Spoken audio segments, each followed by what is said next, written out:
The urban debate 1. 28 flights. 28 flights, ladies and gentlemen, have been disrupted this week, over the last 4 days specifically. 12 of them happened today. 6 from Air India, 3 from Air India Express, 2 from Indigo, and 1 from Vistara. The modus operandi for all of them remain the same. A tweet put out by a faceless, nameless user on X, formerly known as Twitter, claiming that the individual has planted bombs on a plane and they have to be stopped before it's too late. The responses to these bomb scares have varied. Some airlines have carried on as usual after carrying out a basic search. Some, as in the case of Air India flight AI-129 from Mumbai to London Heathrow, had its landing delayed, in this case even needing the British Royal Air Force to send its jets to escort them to a safe landing. Ladies and gentlemen, this is an international incident which has already necessitated the involvement of the governments of the United Kingdom, the United States, the United Arab Emirates, Canada, and Singapore. But to our aviation minister, this is the handiwork of minors and that there is no conspiracy involved. Fair enough. But that doesn't still excuse the lack or delayed action that we have seen so far. Yesterday, on day 3 of this hoaxathon, the aviation minister finally issued a statement on X, saying that he had held a high-profile meeting. But that high-profile meeting was held on day 1, which is Monday, where only 3 flights felt the brunt of these hoax calls. After that, there were 7 on day 2, 6 on day 3, and today day 12. Today, at an aviation ministry briefing in the morning, his presence was reportedly cancelled at the last moment. When media persons finally caught up to Ram Mohan, this is what he had to say. Listen in. So we are ensuring that these kind of fake bomb threats don't happen in the future, and any change in rules or change in legislation we are thoroughly pursuing from our department also, so that it becomes a strict barrier for people who are trying to do these kind of prank things. And also the police are pursuing the cases and trying to find out who are behind this, and in fact the Home Affairs is also helping us a lot in that area. Other than that, whatever needs to be done, because airlines are also feeling a lot of inconvenience, including the passengers also. So we don't want these kind of situations to repeat themselves. So from the ministry, we are ensuring that some action is being taken on these kind of issues so that they don't become precedent for future. We can't comment anything like a conspiracy, but whatever little bit we have known, it's coming from minors or some pranksters. Genuinely, for some very little petty things, they are trying to do these kind of threats on the social media or through phone calls. So they are all very minor and isolated incidents. There is no kind of conspiracy that we can comment on. So, after 4 days and 28 flight disruptions, the aviation minister is claiming that they are now mulling a law. Now, I am arguing tonight that the laws exist. They're just not being applied in the right extent. We need to stop seeing the people who are behind this as minors or pranksters, someone who are just wanting to get a quick kick out of it. Their intent may be mischievous, but the impact is malicious. Take a look at this one case study of just one of the flights that was diverted. This was on day 1. On Monday, Air India's Mumbai to New York flight AI-119, which had to be diverted to New Delhi.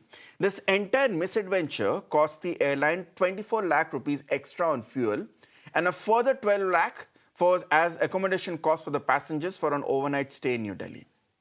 Now, do this cost for all the flights that have been impacted? Yes, of course, not all of them have been diverted, but if you still extrapolate it, it still comes down to a figure in crores. That's the amount of money that is being lost because of this nonsense that has been going on for the past 4 days. Not to mention the emotional damage that has been done to the flyers. Not to mention the lack of trust and credibility of the aviation industry.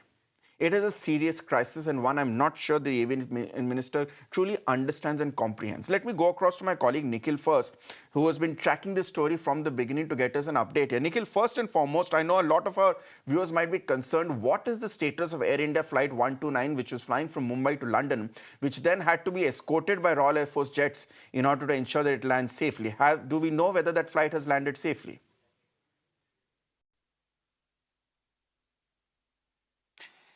So, Ritangshu, to begin with, AI-129, which is the B777 Boeing aircraft, and it left from Mumbai, and it was expected to reach at the London airport, which is the Heathrow airport, but it got delayed because of this, the hoax call, so to say, although the official confirmation is awaited from the side of the Air India. But as we speak, the flight has already landed at the airport, and also it has been taken to the isolation bay. What we have been further given to understand is that all the passengers have been safely disembarked. But as per the protocols and the SOPs, the entire aircraft is going to be thoroughly checked, and the rescreening as well is going to take place of the entire aircraft along with the luggages as well of all the customers who were on board that particular aircraft. But this is not the first incident which has been reported. If we go by the details, over 10 of the incident have been reported, at least for today. To begin with, Vistara was the one who came out with the statement. There were 2 from the side of the Indigo, 5 were from the Air India, and then 3 were from the side of the Air India Express. So clearly, this continues to take place despite the claims which have been made by Mohan Naidu, who is the Civil Aviation Minister. And as he have rightly said, that until today, he did not even show up on the screen as well to clarify as to what has led to this particular kind of trend, which is currently being reported. And if you go by the details, in last 1 week, close to 30 of the flights have clearly been disrupted because of the same. And this is something which we have spoken yesterday as well, that not just this is a major reason to worry for the passengers as well, but there is a financial cost to the airlines. Apart from it, the ripple effect is something which is usually being faced by the airline as well. So a lot of things which are already on the stake. We have spoken to the sources within the Aviation Ministry as well, and to conclude, this is what has come out from them. They have said that they are mulling over the new legislation, but as you have rightly said, that they are already guidelines, but they are not properly implemented so far. But as we speak, and as the toll claims are being made from all these sides, this is something which clearly continues to rise. So when exactly this is going to end? Nikhil, I'm sorry to interrupt you, but I just can't wrap my head around it. If the solution is to come up with a new law, no laws and no good laws are definitely made overnight. It will further first looking at precedents in other countries, how other countries deal with such cases, then coming up a law which fits Indian conditions. Then we all know the process of getting a law passed. This is a situation that's escalating day by day. From 3 flights on day 1, we have reached a situation where 12 flights and counting on day 4. What is the plan in the interim?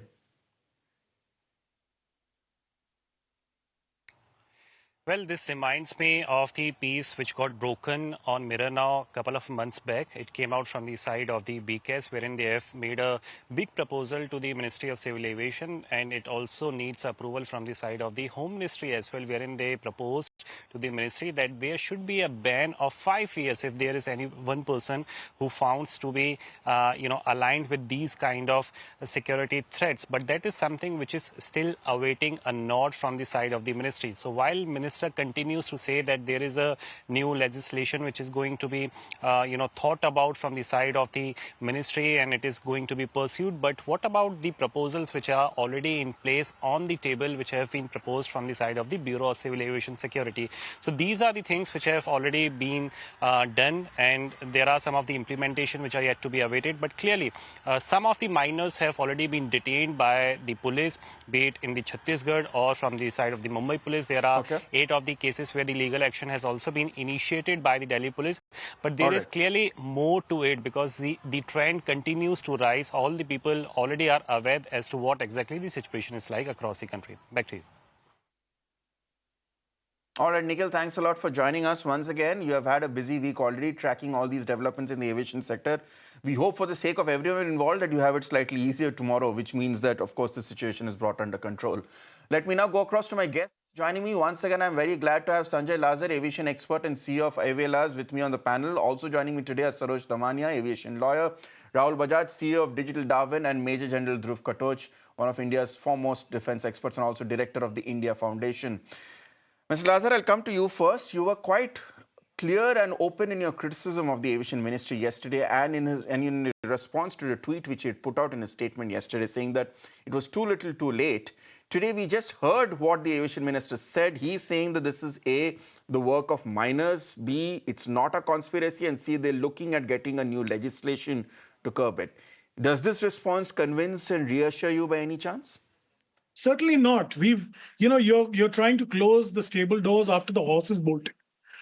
Someone arrested three, minor for 3 of the cases or 5 of the cases. You're now saying that 28 cases, and so who's doing all this other stuff? We have missed the boat as far as tracking these things. I am aware, because we look into this and research this, that the US has had these laws in place for 15 years. We've just changed the name of our aircraft act. If you take the old aircraft act, you put fancy, Bharatiya so and so and all these names on it. You've not changed the content really. And we don't even refer to social media there. We don't refer to cyber crimes. We don't refer to cyber violence. And I've been studying the US regulations over the last 2 days. There are specific clauses for prosecutive policy for imparting or conveying false information, bomb hoax. They are federal crimes. They have a separate agency that deals with cyber crime on board aircrafts. There's a Rhode Island man who was just sentenced to 2 years in federal prison for making a fake bomb threat on airplanes. We are like I said, we are not proactive. We are reactive. We are reacting after we've been made the laughing stock of the world. We need to have proper laws. Yes. We need to have cognizance. And I don't believe that the Civil Aviation Ministry should be the nodal authority for this. Somebody more powerful, the Home Ministry should be, because the DGCA can report when it concerns an act of terror. Because you will need the MEA, you'll need the Home Ministry, you may need the Defense Ministry. There are 4 countries that activated the Air Force jets to bring this. I spoke to some of the crew on people on the 129. They've landed safely in London and they're deplaned. But I'm trying to explain that's good to hear. It involves greater amount of coordination, which maybe the Home Affairs Ministry would have a greater handle on, because one ministry nobody's spoken of, which I'm sure our cyber expert on the panel will speak of and spoke yesterday, is DIT, the Department of Information Technology. You need to bring them on board, because they need to track these things. We need to get real with the real world. Today, we live in a social world. A kid sitting in Chinchpokli can, ping a server somewhere in New York and then ping it off Vladivostok and send a mail to you here and say it's a bomb threat. You won't even know. These are the ways technology has progressed. We also need to find ways of punishing these guys and making it visible. The moment you get all channels across the country in English, Hindi, Gujarati, Marathi, talking about 2 or 3 of these hoaxsters being jailed or paying $100,000 fine, you will completely change the entire outlook. So I'm not convinced, and I think we are groping in the dark, because after this, if you're still getting another 12, 15 you said today, then we are in a shocking state. I'm sorry, we are in a terrible state. 12, it yeah. shows you Now, Mr. Lazar, vulnerable. you mentioned, you probably, in my mind, hit the nail on the head and got the crux of our debate today when you said that for the Home Ministry to be involved, it has to be seen as an act of terror. Perhaps that needs to be the biggest distinction, which perhaps the Aviation Ministry is currently missing when it views these incidents here. But before I touch upon the very contentious point of argument that you've made, let me bring in Sarosh Damania, who is a noted aviation lawyer. Mr. Damania, if we are to look at, firstly, if there is a necessity to get in a new law, what according to you should be the contours of this new law, which should be equipped to handle the kind of menace and nuisance that we are seeing? Or do you feel that the existing laws are good enough, just that nobody's thinking of applying them to this case? See, what happens is getting a new law is a very long drawn perspective. Today, we need the Aviation Ministry or the Home Ministry or the government as a whole to act, because this has been a very shameful incident across the world where Indian flights are being given bomb hoax calls, are being given time in, day out. And this is a continuous series of events. We have had bomb threats before also, but it has been a one-off incident. This is continuous, the series of incidents. I don't believe a child or somebody, some minor is having so smart, or if somebody already police apprehended them and the things still continue. At least to the bare minimum, what the government can do is appoint a national level agency like the CBI or some responsible national level agency to take up the issue. They have not even considered it serious enough for to involve one of the national agencies. They are still being investigated by the local Mumbai police, by the Delhi police, different states, different police are investigating the issue. Yeah. This is a national level issue. A national level criminal agency who is going to directly report to the government should be roped in immediately, and the case should be handed over to them. Of course, treating this just as a threat or just as a minor one-off incident is, of course, another incorrect approach. They have to take this seriously. Of course, there are some existing laws already in place, but they are not being applied, or they should be rampantly applied. Of course, there's something called as cyber terrorism, and under the Information Technology Act, there is a provision for bomb threats, which is there, which is section 66F of the Information Technology Act, which already is in existence. There's nothing new. For a bomb threat to be issued on an aircraft, Yes, that covers that. exactly. There is also something called as a Anti-Hijacking Act 2016, which exists. Of course, it's for hijacking of aircraft, but if you read it as a whole, there is also provision of threat issued through a bomb also could be considered over there. Then there is the UAPA Act under the Terrorism Activity Act. Then there is under the BMS, the new BNS law also, there is section 354, which is for circulating rumors. So there are laws in place. It is not that laws are not in place, but of course they're scattered around in different provisions, and there is no exact specific law for this kind of a situation. But of course, now in last minute, you can't create a new law, or you can't pass a legislation overnight. Today, what the Aviation Ministry or the government should do is, within the existing law framework, they have to work out something. They have to come out with something serious. And all these threats are being issued digitally via Twitter, via internet handles. So today's day and age, of course, the cyber technology for the government has also increased. They have better surveillances. They can directly get in touch with these companies, and this is a matter of national security. They are taking it very lightly by saying this is just mere threat. The aviation minister, I seriously believe, to take it more seriously. You seem to have hit the nail on the head.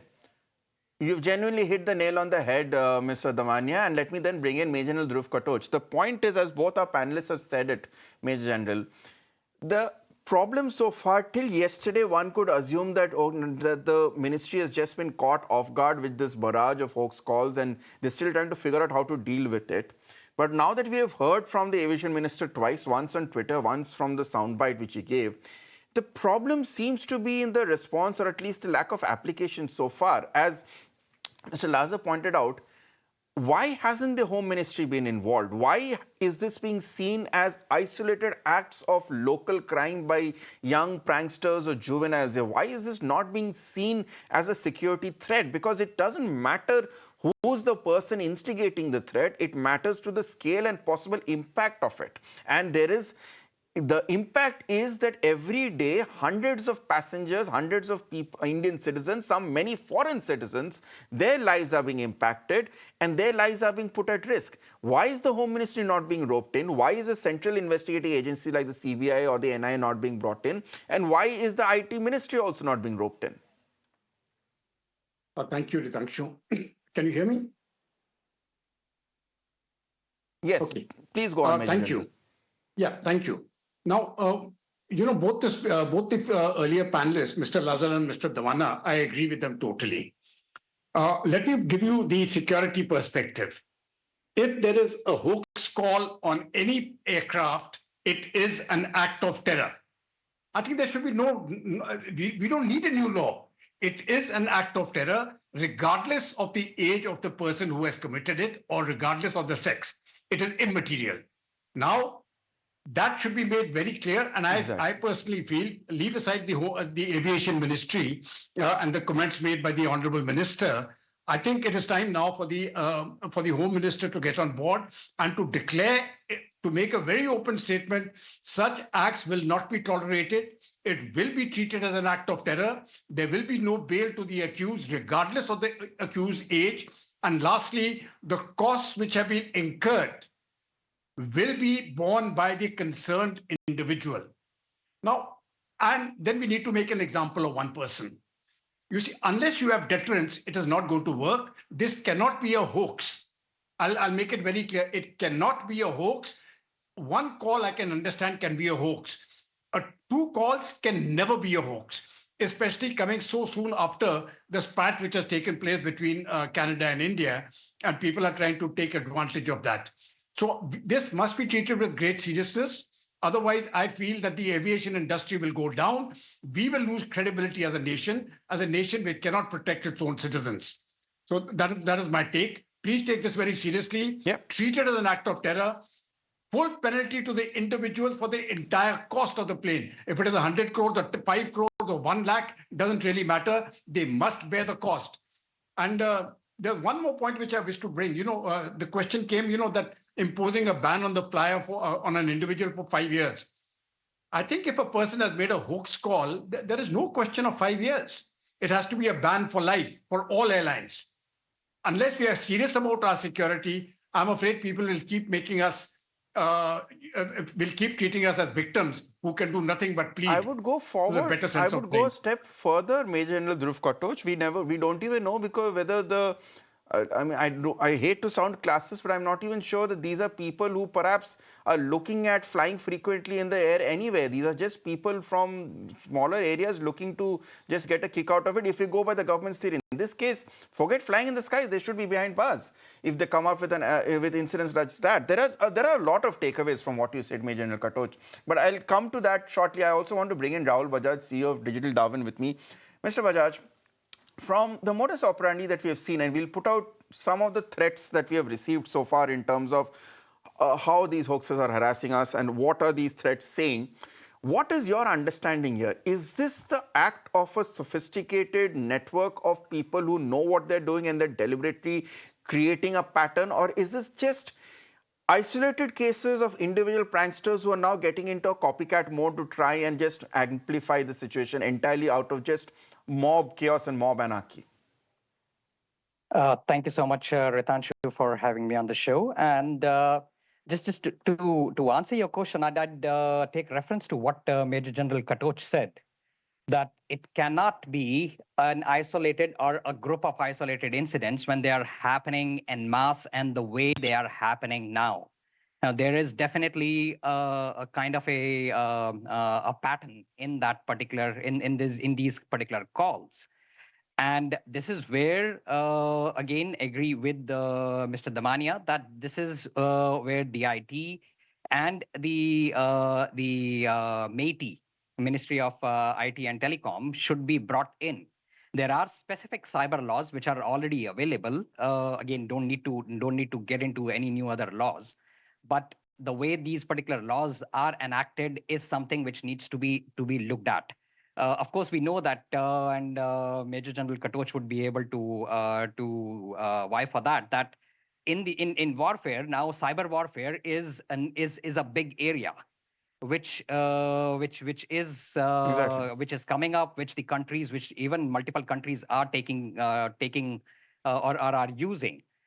This is nothing less than a kind of cyber warfare on the country, where multiple calls are routed through different VPNs, which mask the IP addresses of the individuals, so that the tracking becomes difficult. Now, the government has to get their act together so that they can crack on these particular VPNs, get their logs in place, and use the skills that are available using artificial intelligence, the Gen AI tools that are available, which of course our intelligence agencies do have, to find out a pattern out of those particular laws, and see that how and what they are using. And if you see even the tweets, the language that has been used, a number of words, if you see those patterns, there are repeating patterns in them.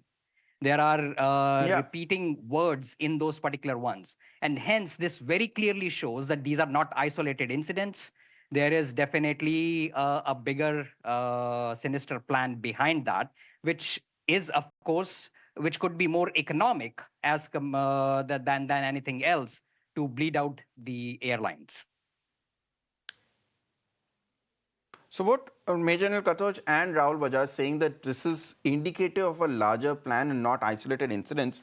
Before I put that across to my other guest, Rahul Bajaj, one dimension which has not been discussed so far is the field of play, which in this case is X. From my layman understanding, ever since Mr. Elon Musk took over, the platform has become a cesspool of unidentified anonymous trolls who continuously try and hide behind faceless pages, which makes it very difficult to track them. Is this also one dimension of the battle that will need to be fought, that pressure will have to be put on the Indian operations of X in order to ensure that there is some sort of a crackdown from the platform itself on these accounts which are unverified, which are not, whose antecedents are not being validated, to ensure that people cannot just create a new email, a new login credential, put a threat, and then disappear, and then create another one? No, absolutely, absolutely. In the incident where the minor has been arrested, where the minor impersonated the identity of a friend, what kind of validations did X do before creating that particular account? How they were validating the identity, the real identity of that particular person? If the phone numbers have been given, because a new account that is created requires a phone number and an email, are they checking that has that particular email been created recently, or it has been in use for some time? And is there a double or a triple check, which includes an OTP, etc., to be provided on the numbers and on the emails that are created? Have those validations been done? Uh, Twitter was, of course, brought into the new the IT laws that were brought in, and hence they were asked to have an office in India and have their representative in India, and hence their accountability to the Indian laws is well established, and they can absolutely be asked to crack the whip on any of these kind of new accounts that get created specifically for this kind of an activity. Glad we have cleared that up. Sanjay Lazar, now coming to the important one which some of our panelists have mentioned. You had mentioned earlier, yesterday, in fact, about the fact that a lot of the response from these airlines come from the traumas caused by AI 182, the Kanishka bombing of 1985, and you have had a personal stake in that, in the tragedy as well.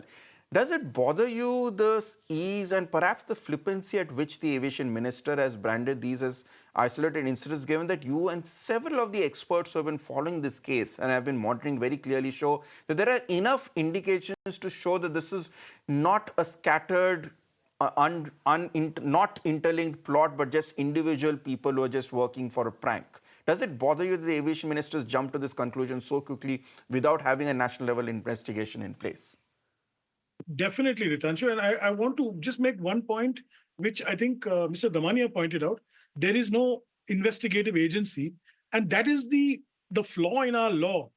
After 9/11, the US moved, rather than having separate airports or separate police in separate states deal with it, if it's a felony related to an aircraft or bombing threat or terrorism, air terrorism or cyber warfare, anti-warfare, it goes straight to the FBI, and it's a federal crime.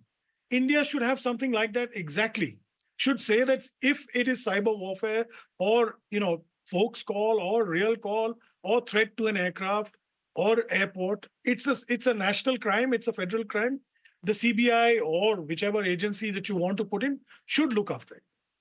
To the second point, I mean, it's distressing that the honorable minister did not even think to let the investigative agencies look into this, because this is not just a matter of one kid sending 3 and another kid sending 3 messages out. We are at 25 and 28. So obviously, like General Katoch and Mr. Bajaj have said, there is something larger here at play. It does seem to be I won't call it a conspiracy, but a concerted effort to discredit our country. Who knows, in the midst of all this, somebody might slip in a real threat, and we'd all be crying wolf, and the day that something happens, we will be at a loss. We cannot leave anything to chance. We need to be very precise. Therefore, I once again say, like I said yesterday, I'm saying today, and I've said on other channels, I said this a couple of months ago on another channel, we need to have a centralized, organized command center, and only the MHA can do that, in my view. Or because you'll need to have some input from the defense, some input from DIT, some input from aviation, because it controls all these things. So therefore, we must move to that. You can't have the aviation minister looking after this alone just because it And involves. I think that's the crux of the matter, Sarosh Damania. We had a very beleaguered statement come in from Air India a couple of days ago in which it said that, in as many words, it said that, we know these are all hoax calls, but we have no option but to take each of them with the same amount of seriousness every day because we don't know which of them will be true. That level of urgency at ensuring that no threat is underestimated doesn't seem to be coming in from the Aviation Ministry so far. One or two things have happened. Either this is the handiwork of a group of unrelated, scattered pranksters and minors, and it is shameful that they have brought down the Aviation Ministry to its knees, a group of kids, or it is something, as all of you have been suggesting, a far more deeply concerted, interlinked plan which is afoot. Perhaps for what ends we don't know. And then we are all going to look very, very foolish if we have not taken this seriously. No, it deserves to be taken seriously because if it was some child playing pranks, first of all, when the first minor, which was when they get arrested, the others would have stopped thinking, of course, now everything has come up to a very serious level. Let's stop it or we'll also get caught. And if it was some child, why has the ministry not caught the other call persons? So if it was so easy to catch somebody, so it is a professional doing it. It is masked very properly. They know what they are doing. Digital platforms are being used, and it is somebody who has deep IT knowledge who is doing this. This cannot be done by a layman, or can be done by a child or a college-going student who has basic knowledge of IT. This is being done by somebody seriously who knows what he is doing. He has masked himself very well to issue 24 threats. Only 4 threats they have recovered, saying it has been identified, done by this person. Where are the rest of them? It was done by a child. They should have caught all of those 5 children or 5 minors or whoever is doing it. So this is just a cover-up story. This is just the only thing to calm down the public that there's nothing to worry about. But the real threat is still out there. And I believe that the Aviation Ministry should give it the seriousness it deserves, because they are not treating this very seriously. I think there could be any incident which happens or something happens. The Aviation Ministry should take full responsibility for it, and they should hand over this investigation to a national level agency. If they have not done it till now, they should right away do it. Why is the ministry shying away from doing that? What stops them for small stupid things in our country? Sometimes people are cases are shifted there to is CBI. possibly one explanation for that. There's one explanation for that the real investigation is happening covertly, and that this entire thing of a minor being a prankster is a red herring in order to ensure that in order to give the impression, in which case, fair enough, that's the psyops at play. But I'll get in Major General Dhruv Katoch for the last word. Major General Katoch, the word that essentially comes down to is terrorism. This cannot be seen or given the lexicon of pranksters and children coming up with pranks, because the impact is that of a terrorist network here. As Mr. Lazar pointed out, no one could dare do this in the United States after 9/11. No one can dare do this in the United Kingdom and the EU after 7/7, because they would know the consequences of even pulling off such a ridiculous prank here. So is the solution then at looking at and treating it as acts of terror, and then getting in the appropriate ministries such as the MHA, as many of us have been saying, and putting in the appropriate laws which are already in the book in order to ensure that the deterrence is sent out? And if this is really something more insidious, then it is nipped in the bud. Ritangshu, I've got absolutely no doubts in my mind that unless there is deterrence, this will keep repeating. Number 2, I have no doubts in my mind that it is simply it is not pranksters. If everybody thinks it's a prankster, then we should simply tell the airlines to ignore all such calls. But nobody's giving that call either. Let's make it very clear. Nobody's giving that call. So it is not pranksters. This is organized. It is organized by an agency. I'm not saying it is done by the Canadians or the Khalistanis or something. It could be done by anybody now, taking that as a pretext that, okay, there is a problem between India and Canada at the moment, and using that as a pretext, so that the blame can be deflected elsewhere, get the airlines down on its knees. I think at the very first step, regardless of the fact that the Home Minister the Aviation Minister may actually be trying to downplay the fears, but internally they must be taking it seriously, which I hope they are. But I think despite that, an immediate message should go around. All such acts will be treated as an act of terror. They will be unbailable offences, and the costs will be recovered from the individuals. I think that message should go out right now. We don't have to worry about making laws. The laws are already existing. We need to take action, and the time to take action is now. Thank you. Absolutely. I'm glad we all agree on the seriousness of this matter. We all agree that this looks more than just harmless pranks. But thank you so much, Sanjay Lazar ji, Sarosh Damania, Rahul Bajaj, and Major Dhruv Katoch for adding gravity to this very serious issue, because at its worst, it is a nuisance which is impacting many lives, costing us crores of money. At its even worse, perhaps it could be something far more dangerous. Thank you so much for joining us. Time for a short break. The debate on barrage is on the other side. Stay tuned.